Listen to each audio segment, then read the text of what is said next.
Hi Alone, welcome back to 30 days 30 new words. අපි අද ඉන්නේ day 2. අද අපේ අලුත් වචනය තමයි cherish.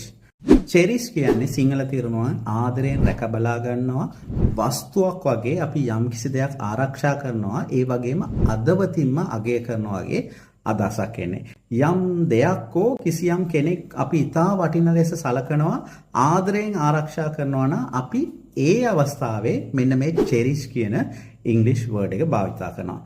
යාළුවනේ cherish කියන්නේ verb එකක්. ඒ කියන්නේ ක්‍රියාපදයක්. For example, I cherish this old photo. මම මේ පරණ ෆොටෝ එක ආදරයෙන් ආරක්ෂා කරනවා. We should cherish our friends. අපි අපේ යාළුවන්ව ආදරයෙන් රැක බලා ගන්න ඕනේ, ආදරය කරන්න ඕනේ. She cherish her peace. ඇය ඇගේ සාමයට ඉතා වටිනා ලෙස සලකා ආදරයෙන් සාමය ආරක්ෂා කරනවා. යාළුවනේ මේ cherish කියන වචනේ verb එකක්නේ. ඒ කියන්නේ ක්‍රියාපදයක්. එහෙත් අපිට පුළුවන් මේ verb එක noun form එකෙන් use කරන්න. අපිට පුළුවන් නාම පදයක් විදිහට භාවිතා කරන්න. එතකොට මේ cherish කියන වචනය මාරු වෙනවා cherishment or cherishing විදිහට. යාළුවනේ cherishing කියන්නේ gerund එකක්.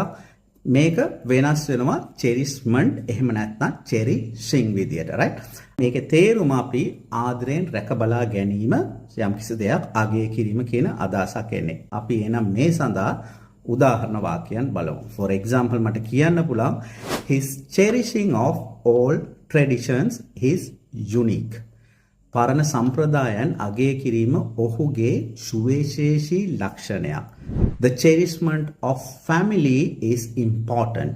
පවුල ආදරයෙන් රැකබලා ගැනීම අපේ වැදගත්කමක් රැකබලා ගැනීම අවශ්‍ය කාරණයක්. So guys මේ වචන තුනක් අද අලුතෙන් ඔයගොල්ලන් ඉගෙන ගත්තා.